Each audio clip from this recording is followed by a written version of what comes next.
सुझाव मांगे गए हैं जिला पार्टी और संगठन के लोगों से। उनके सुझाव पर ही टिकट प्रदेश पार्टी और राष्ट्रीय अध्यक्ष दे रहे हैं और अब चुनाव लड़ेंगे और चुनाव लड़ कर के समाजवादी पार्टी के प्रत्याशी जीतेंगे और जिताएंगे। हम लोग मिल कर के अखिलेश हम मिल कर के सभी अपने कार्यकर्ताओं को निर्देश भी देंगे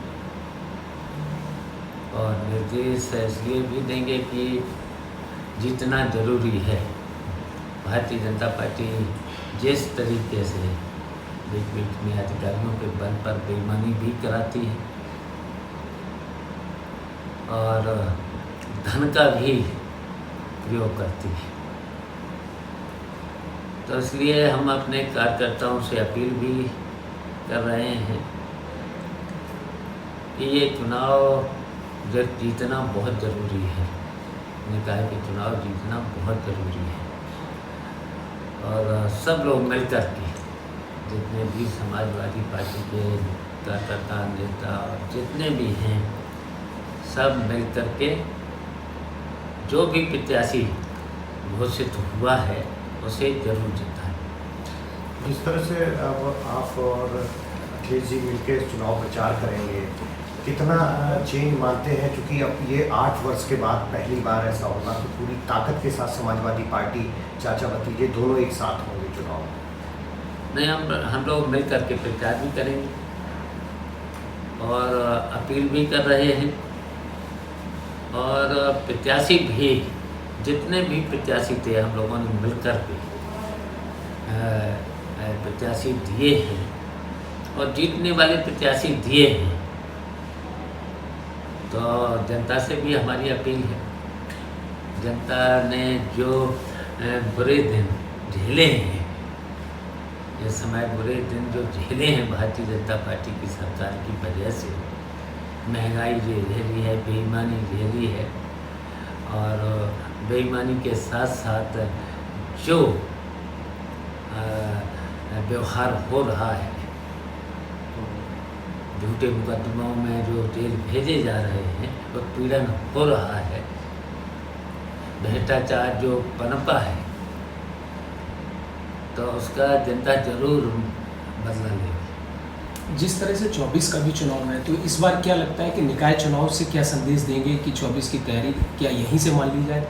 देखिए, निकाय के चुनाव भी जीतेंगे जी, फिर समाजवादी पार्टी का पूरी तरह से संगठन को मजबूत करके भारतीय जनता पार्टी को देश से हटाए, ये समाजवादी पार्टी का पूरा प्रयास होगा कि 2024 में भारतीय जनता पार्टी की सरकार को हटाए। जिस तरह से कानून व्यवस्था पर तमाम सवाल खड़े हो रहे हैं, सरकार लगातार जो है ऐसी चीज़ें चल रही हैं, तो उस पर आपको क्या लगता है, क्या राजनीतिक दृष्टिकोण भी है इसकी? देखिए, कानून व्यवस्था में पूरी तरह से सरकार फेल है। कानून व्यवस्था पूरी तरह से उनकी ध्वस्त है और भ्रष्टाचार तो इतना है, खुलेआम भ्रष्टाचार, शायद सारे रिकॉर्ड भ्रष्टाचार में सरकार ने तोड़ दिए, तो इसकी वजह से जनता को बहुत तकलीफ है। इतनी महंगाई, इतना भ्रष्टाचार, इतनी बेरोजगारी, तो जनता तो परेशान है। तो जनता से हमारी अपील है। अच्छा, ये अमूमन ऐसा देखा जाता है कि जब पंचायत का चुनाव होता है, निकाय चुनाव या सहकारी समितियों का, भाजपा के नेता प्रशासनिक अधिकारियों और पुलिस अधिकारियों को आगे कर देते हैं और उससे जबरिया करते हैं। इसको रोकने के लिए क्या करेंगे, क्या कार्यकर्ताओं का आपका संदेश है? देखिए, रोकेंगे, उससे रोकेंगे। उस दिन आप सब लोग थे, चुप थे आप सब लोग और दूर दूर भाग रहे थे आप लोग, जबकि आप लोगों को भी हमारा सहयोग करना चाहिए था। और सहयोग की बजाय आप लोग दूर दूर भाग रहे थे। पता नहीं क्यों मीडिया को तो बिल्कुल आगे बढ़ जाती हम देखना हम चाहिए था। हम तो आपके बगल में खड़े होकर इंटरव्यू कर रहे थे जब जिस समय विधायिका की एंट्री हुई थी, बिल्कुल गेट में हम आप तो इंटरव्यू ही कर रहे थे, उसी समय तो एंट्री हुई थी। इंटरव्यू कर रहे थे, बच के कर रहे थे, नहीं, लेकिन पूरा खुल के उस पर हम लोगों ने आपका बच पक्ष के भी कर पूरा रहे दिया थे, था। बच के कर रहे नहीं थे। हम लोग हाँ भी होना चाहिए। नहीं हम लोग तो बच के नहीं कर रहे मीडिया हैं। का काम था ये। नहीं मीडिया का काम जो है मीडिया मीडिया का तो उससे काम। ज़्यादा कर रही है। नहीं, ऐसा नहीं था। उधर की आप पूरी खबरें देखेंगे तो वो चलिए पूरा ऐसा पक्ष नहीं के था, जो काम करना चाहिए था मीडिया का होना चाहिए निष्पक्षता से जो काम मैं ही- होना चाहिए मैं ही- था मैं ही मुझे बहुत- नहीं दिखा। मैं देखिए कितनी बेईमानी, बताइए 15 आदमी भारतीय जनता पार्टी के संघ के लोग अंदर बैठे हैं, मजबूर होकर के मुझे वहाँ मौके पर जाना पड़ा। आप देख रहे थे, पहले तो हमने अधिकारियों से, पुलिस के अधिकारियों से, यहाँ तक कि मैंने तो जिला अधिकारी से लेकर के कोई अधिकारी छोड़ा नहीं जैसे बात न करी हो। 11 बजे से लेकर के 2 बजे तक 2 बजे तक।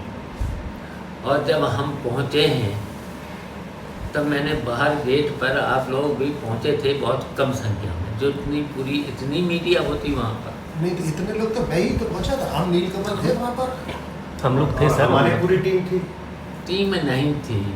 हाँ। हाँ होती तो इतनी हिम्मत नहीं पड़ती। अगर मीडिया में आप चला देते कि ऐसा ऐसा हो रहा है, हैं, तो पूरे प्रदेश में हलचल हो जाती, पूरे प्रदेश में हलचल हो जाती। जो 15 लोग बैठे हैं, जो कभी उससे सदस्य भी नहीं हैं, सोसाइटी के मेंबर भी नहीं हैं, वो तो बैठे वहाँ, और जो पर्चा भरने जा रहे थे वो बाहर, उनके पर्चे नहीं लिए जा रहे थे, भगा दिए जाते थे, पर्चा छीन लेते थे।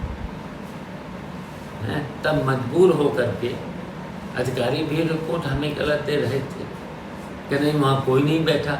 जब हम बैठे पहुँचे हैं, आप लोगों के सामने 15 लगभग 15 लोग वहाँ अंदर हाँ, बैठे, 15 पूरी संख्या 15 थी।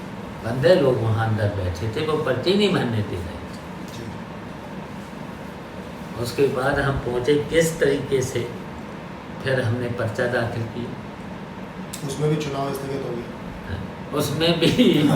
उसमें भी बताइए। वो तो स्थगित ही हुआ, रद्द नहीं किया। स्थगित का मतलब है इसी जगह से चुनाव शुरू। चलिए, चाहे स्थगित करें चाहे रद्द करें, वो तो नियत पर, प्रशासन की नियत और सबकी नियत का पता ही चल गया है। जी। अच्छा, जब भी चुनाव होगा, हाँ, जब भी चुनाव होगा तब जीतना ही है। बिल्कुल। निकाय चुनाव पर- देश में कई नेताओं की तरफ से ऐसी मांग की जा रही है कि जातीय जनगणना कराई जाए। तो जातीय जनगणना को लेकर के आपकी क्या मांग और आपकी क्या राय है? देखिए, जातीय जनगणना जरूर होना चाहिए। तो पूरे समाजवादी पार्टी और अन्य दल भी चाहते हैं, अन्य दलों के बयान भी आ गए हैं। राहुल गांधी जी का भी बयान आ गया है। हाँ, सही है कि वो उन्होंने कहा है कि दिल्ली में हम कराएंगे, जाएं। और उस तरीके से देखिए, उत्तर प्रदेश में तो अखिलेश ही करा पाएंगे जनगणना, और जनगणना जरूरी भी है। आरक्षण जब जनगणना होगी तभी आरक्षण भी लागू होना है। अच्छा, जिस तरह निकाय चुनाव को लेकर पश्चिमी यूपी में आरएलडी अपने प्रत्याशी घोषित कर रहा है, कई जगह उसने अनाउंस कर दिए, तो किस तरह से देखते हैं समाजवादी पार्टी और आरएलडी के बीच में सब कुछ ठीक है क्या? हाँ, बिल्कुल ठीक है, बिल्कुल ठीक है। और आरएलडी के प्रत्याशी भी उन्होंने भी उतारे हैं, समाजवादी पार्टी ने भी उतारे हैं, लेकिन आरएलडी का और समाजवादी पार्टी का ठीक है, बिल्कुल ठीक है तालमेल से। जम्मू कश्मीर के पूर्व राज्यपाल हैं सतपाल मलिक जी, उन्होंने पुलवामा हमले को लेकर के एक बात कही है कि हमने सरकार को पहले आगाह किया था, अगर प्लेन दे दिए गए होते तो ये हमारे सैनिक जवान शहीद नहीं होते। क्या उनकी राय से आप भी मेल खाती है आपकी भी राय से? देखिए, बहुत सीनियर लीडर रहे हैं और गवर्नर भी रहे हैं और वो उनके और नेताजी के संबंध भी अच्छे रहे हैं। साथ साथ काम भी किया है। राष्ट्रीय लोकदल में जब गौरी साहब थे ना, तब साथ साथ काम भी किया है, एक पार्टी में काम भी किया है। देखिए, उनकी विचारधारा भी समाजवादी रही है। तो देखिए, उन्होंने बिल्कुल, जब वहाँ के गवर्नर थे तो उन्होंने प्लान की बात कही, तो प्रधानमंत्री को प्लान देना चाहिए था। लेकिन जो वहाँ पर घटना हुई है, अगर प्लान दिए होते हैं ना तो घटना नहीं होती। लेकिन भारतीय जनता पार्टी के लोगों को तो चुनाव के समय फ़ायदा उठाना है इस तरीके की घटनाएं करा करके। जब जब चुनाव आने को होता है तब इस तरीके की घटनाएं जानबूझ करके करा दी जाती हैं। तो ये चुनाव की दृष्टिगत जो अतीक वाली घटना हुई और उनके और भी परिवार की हो रही, क्या ये चुनाव का ही स्टंट है सरकार? देखिए, अतीक, वैसे अतीक के बारे में तो जानते हो, बहुत बातें हैं। आप लोग भी कभी कभी इस तरीके की बातें, पहले तो ये 89 में निर्दलीय विधायक हुए थे, 92 में भी निर्दलीय हुए थे, 96 में भी निर्दलीय विधायक हुए थे। अच्छा, फिर उसके बाद एक बार समाजवादी पार्टी से भी विधायक हुए, MP हुए। और जब कोई, देखिए, घटना इन्होंने जब हुई तो उनको FIR हुई तो उनको समाजवादी पार्टी की सरकार में भी गिरफ्तार करके जेल भेज दिया गया। तो अदालतों ने भी कई बार इनके, जो भी थी अदालतें ने भी संज्ञान में लिया है, सजाएं भी। अगर कहीं पर भी हत्या हुई थी उमेश पाल की, तो पूरी तरह से गिरफ्तार करना चाहिए था और घटना होनी भी नहीं चाहिए था। जब गनर था, सब सुविधाएं थी, तो पूरी तरह से, देखिए, लाइन ऑर्डर इनका फेल, इंटेलिजेंस फेल। क्यों नहीं पकड़ पा रहे थे? क्यों घटना हुई? और उसी तरीके से देखिए, अतीक और इनके जो, वैसे ठीक है, जेल में थे, जेल से बाहर आए, पुलिस संरक्षण में थी, पुलिस संरक्षण में थे, और ऐसी घटनाएं हो जाए तो इनका तो फिर लाइन ऑर्डर कहाँ बरसा? Intelligence fail, line order fail, तो पूरी तरह से सरकार की, देखिए, विफलता। अब जब पूरी सरकार की विफलता है तो इस तरह की ये जो बातें हो रही हैं, विफलता को छिपाने के लिए, लाइन ऑर्डर जो ध्वस्त है, अभी देख ही लिया लाइन ऑर्डर इनका। और फिर जो भी हत्या करने वाले लोग हैं, कितना फोर्स लगा था, कितने अच्छे फोर्स पर हथियार थे, तो क्या उनका प्रयोग किया गया? और फिर हिम्मत कैसे पड़ी ऐसे अपराधियों की थाने में, और बिल्कुल मेडिकल कॉलेज में जहाँ कराने जा रहे थे, तो क्या इनकी इंटेलिजेंस की फेलियर्स नहीं था? तो पूरी तरह से। अच्छा, फिर देखिए, इस तरीके की घटनाएं, तो फिर अदालतों का काम है ना सज़ा देना, और ये सब इस तरह के अगर इनकाउंटर होने लगे इस तरीके, तो फिर अदालतों का फिर काम कहाँ बचा है? फिर तो इस तरीके के ये कानून और अदालतों का फिर काम कहाँ बचा, फिर क्या ज़रूरत है अगर कानून और ये सब। तो पूरी तरह से देखिए सरकार का फेलियर है।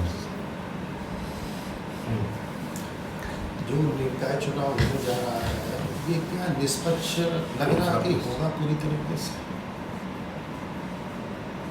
देखिए हम तो यही आयोग से अपील कर सकते हैं कि भाई निष्पक्ष कराएं, पुलिस के बल पर और पुलिस भी निष्पक्ष रहे, अधिकारी भी जो उनकी ड्यूटी है तो निष्पक्षता की, तो निष्पक्ष चुनाव कराना चाहिए। लोकतंत्र में बिल्कुल निष्पक्ष चुनाव होना चाहिए और प्रयास होगा कि चुनाव हमारा तो ये चुनाव है निष्पक्ष हो, और जहाँ अगर बेईमानी करेंगे वहाँ समाजवादी पार्टी मुकाबला भी करेगी। लेकिन आप लोगों के भी सहयोग की तो ज़रूरत है, लेकिन आप लोग छिप के और छिप के काम मत करिएगा। आप लोग भी लोकतंत्र में हैं, आपका भी तो जिम्मेदारी है, जो चौथा स्तंभ माना जाता है, तो आपकी भी तो जिम्मेदारी है लोग निष्पक्ष होकर चलना चाहिए। हिम्मत से काम करो। मीडिया से भी हमारी अपील है कि जहाँ निष्पक्ष हो तो निष्पक्षता बताइए, जहाँ बेईमानी हो रही है तो खुलेआम दिखाएं उस बेईमानी को।